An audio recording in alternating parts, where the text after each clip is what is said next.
get to the Sunday slate. House, I can't wait to watch this game. Buffalo, undefeated at 3-0.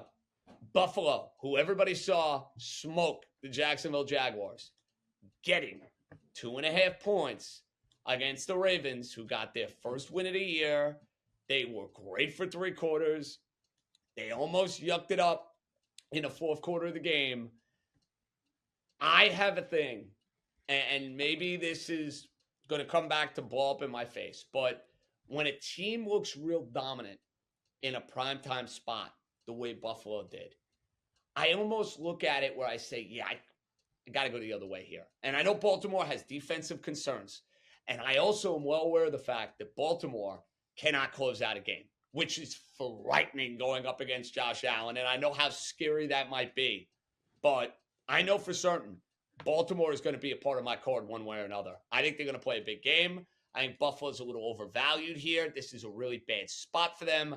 I am on the Ravens laying 2.5 with the Bills and Baltimore. Your thoughts? Yeah, I understand where you're coming from, and I don't really have a big disagreement with your assessment. I mean, the numbers for that Baltimore defense are just not impressive. They've been very, bottom tier, bottom quarter of the league against the pass so far this year, and it looks to be a work in progress.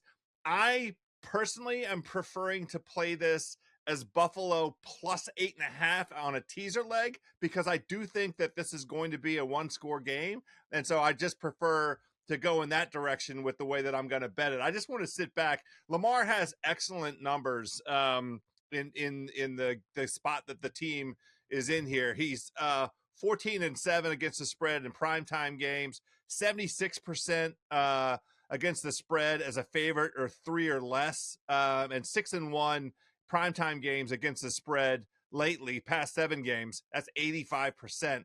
So, the trends support Lamar, and they certainly support the idea that the Ravens have been excellent with him. I like the idea of Derrick Henry. I mean, that we haven't seen any team take advantage thus far of who the Bills are missing on defense. Those 2 linebackers, Milano and Bernard, and then the slot corner, Taron Johnson.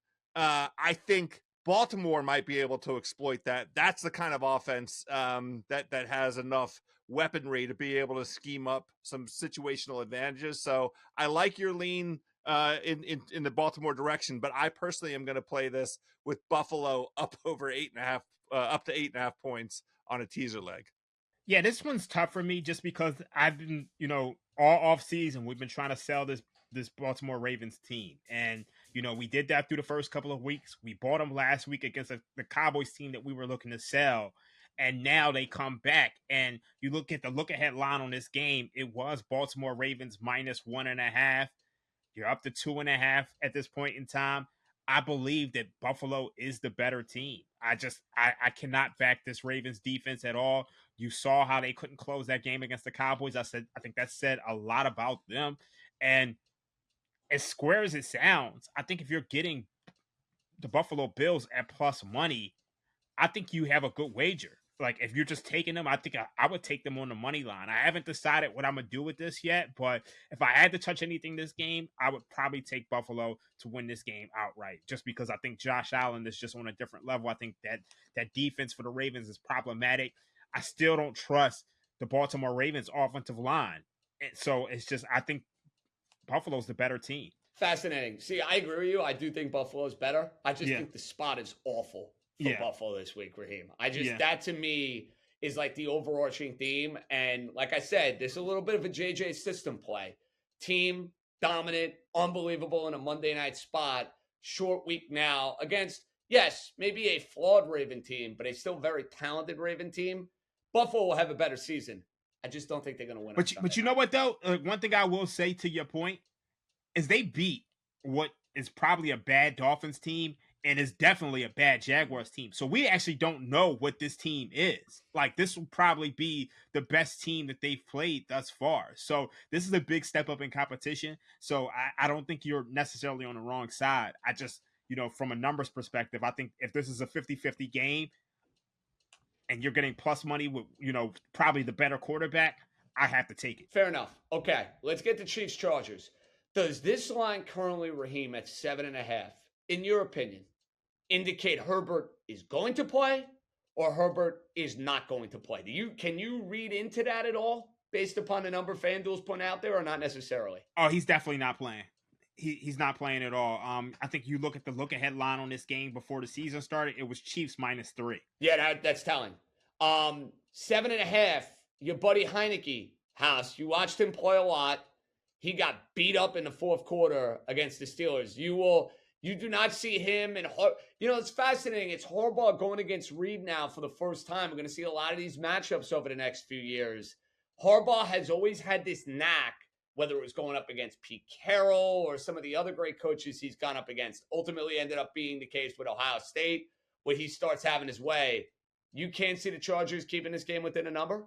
Oh, I can. It's just a tremendous stay away. Like, I have no interest whatsoever in having participation on either side. Kansas City, as a favorite by this kind of number, has not been great over the years with Mahomes and Reed.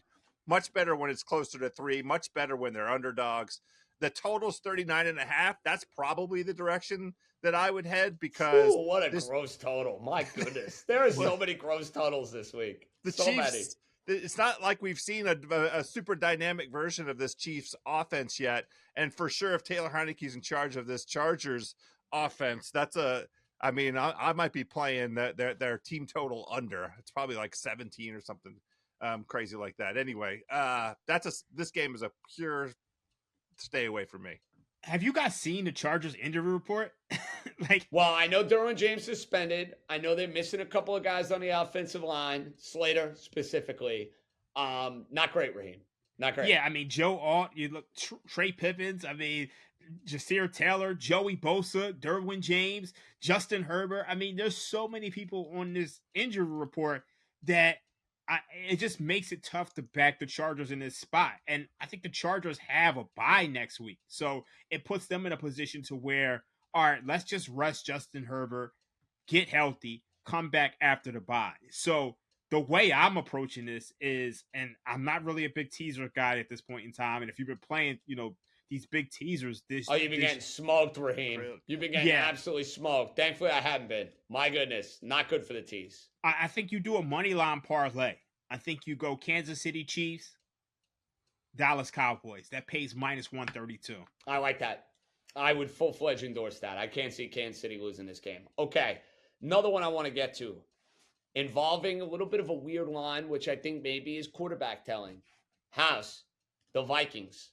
They have been awesome for the first 3 weeks. They have been very good to me each of the last 2 weeks against the Niners and against the Houston Texans. Now they are 2.5-point dogs against the Packers. What do you make of that line? Jordan Love is playing. I would say so. I don't know how you favor the Packers if Jordan Love is not playing in this game. Right. I don't know how you do it. This is a divisional matchup. These two teams are, going to be mano a mano all season long. I think for this NFC North division, this price reflects Jordan Love back. That's a normal home field advantage number. And these two teams, they got a little bit of experience. Flores with his blitz going up against Jordan Love, Matt LaFleur in his lab trying to come up with solutions to what Flores is going to bring. It's going to be awesome. I will tell you right now, the way that I want to play this game, the way that I have played this game, I have bet the Green Bay Packers to win the NFC North. It's plus 290 on the FanDuel Sportsbook right now. And if they win this game, and I do think that there's a good chance of it, that number is going to be all the way down in the plus one whatever range, depending on what Detroit does with Seattle. So I want this number right now at this moment plus 290 for Green Bay to win that division. So this game's tough for me just because right now we don't know if Jordan Love is playing. The number is kind of saying Jordan Love is playing, but he may not be playing. I mean, when you look at the look-ahead line on this before the season started, this was Packers -5. Right now on FanDuel Sportsbook, we're at Packers -2.5. So it seems like the books are just as unsure as we are at this point in time. And I expect if Jordan Love is going to play, this is going to be on the other side of 3. If he doesn't play, it's going to sit here. Now, Brian Flores is just, he's done a wonders for this Vikings defense. And I think he could confuse Malik Willis in the same way that he did CJ Stroud, in the same way that he did the 49ers. So I think if Jordan Love doesn't play, I think you got to be looking at the Vikings here. I think this Vikings team is severely underrated. So they have a real shot at winning this division as well. So look for that injury report, and we'll be back on Sunday to tell you how we feel about this game. But right now, you kind of got to wait on that injury report. No question, very tough game to handicap because Jordan Love's playing. It's a totally different game than Malik Willis. Eventually, the Vikings are not going to look as dominant as they've looked over the first 3 weeks.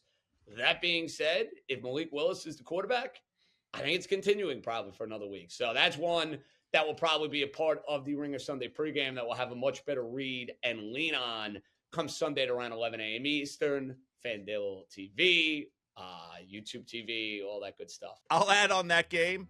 Look for Aaron Jones props because it is his return to Lambeau. Excellent point. And I think he'll want to be showing up and showing out. And I think that Minnesota and O'Connell will want to put him on a pedestal. He's been absolutely ferocious thus far this season. I think he's been incredible. And I do think that he's going to feature heavily into that game plan.